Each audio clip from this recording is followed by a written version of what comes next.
तो इस वीडियो में हम आपके लिए लाए हैं dynamics of A system of particles, जो कि बीएससी फर्स्ट ईयर के फर्स्ट सेमेस्टर का दूसरा चैप्टर है फिजिक्स का। Dynamics of A system of particles में पहला पॉइंट है न्यूटन्स लॉ ऑफ मोशन। तो आप सभी लोग जानते हैं न्यूटन्स लॉ ऑफ मोशन तीन होते हैं।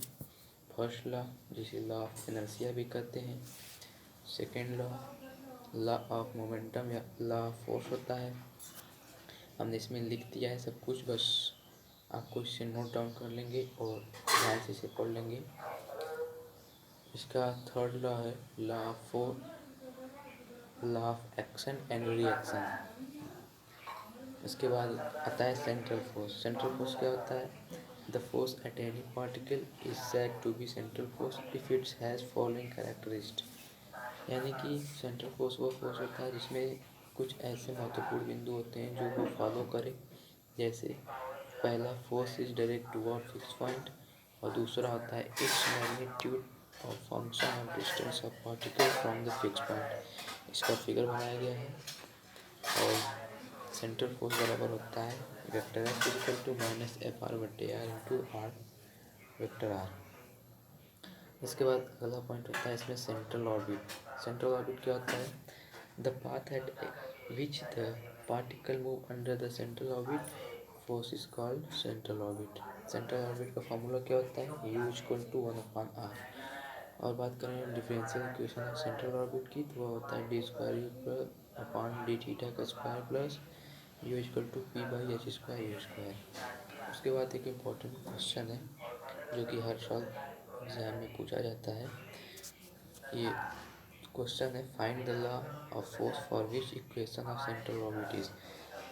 तो आपको क्वेश्चन दे दिया गया है, इससे आपको सेंट्रल ऑर्बिट का फोर्स निकालना है।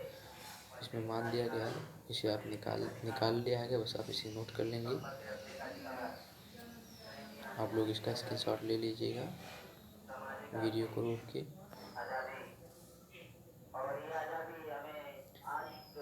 ये आपका तीसरा सॉल्यूशन है, इधर से नीचे से।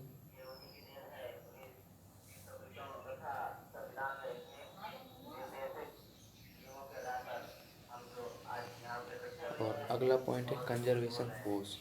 कंजर्वेशन फोर्स बराबर होता है 0, और नॉन कंजर्वेशन फोर्स वो 0 के बराबर नहीं होता। इसके बाद आता है मोमेंट ऑफ इनर्शिया, यानी कि जड़त्व आघूर्ण। हमने लिख दिया है, इसमें सब कुछ अच्छे से समझा दिया है, बस आपको इसका नोट डाउन करना है और याद करना है। उसके बाद मोमेंट ऑफ इनर्शिया क्या होता है? किसी भी पार्टिकल का moment of inertia I equal to M R square होता है।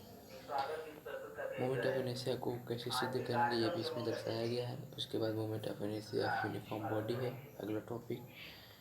उसके बाद है थ्योरम ऑफ परपेंडिकुलर एक्सिस, जिसका स्टेटमेंट है और डेरिवेशन भी है। सब कुछ आपने 11th में पढ़ा है, बस फिर बीएससी में आपको सब कुछ इंग्लिश में मिलेगा।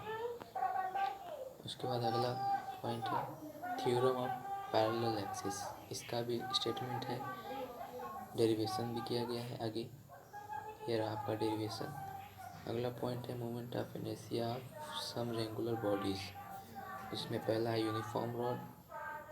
यूनिफॉर्म रॉड अगर कोई एक एंड पर हो।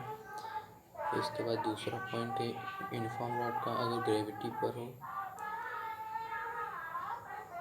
इसके बाद तीसरा पॉइंट है उसी में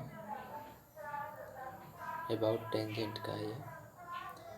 फिर मोमेंट ऑफ इनर्शिया रिंग का निकालेंगे तो एम आर स्क्वायर, और अबाउट डायमीटर निकालेंगे यानी कि इसके केंद्र पर तो एम आर स्क्वायर बाई 2, और इसके टेंजेंट पर निकालेंगे तो आएगा 3/2 एम आर स्क्वायर।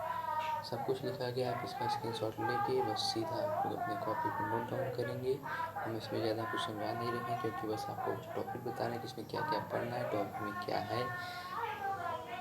ओके, अगला पॉइंट है moment of inertia for disc. Disc में आपका यही है, चकती होता है डिस्क को बोलते हैं, जिसका मोमेंट ऑफ इनर्शिया होता है एम आर स्क्वायर बाई 2। अगर डायमीटर के सापेक्ष लें तो एम आर स्क्वायर बाई 4, और उसके टेंजेंट के सापेक्ष लें तो 5/4 एम आर स्क्वायर। उसके बाद आता है moment of inertia of rectangular lamina. Lamina का मोमेंट ऑफ इनर्शिया क्या होगा? तो उसका भी एम आर स्क्वायर बटे 12 होता है। इसे स्क्रीनशॉट ले लेंगे आप। उसके बाद उसी का दूसरा पॉइंट भी है।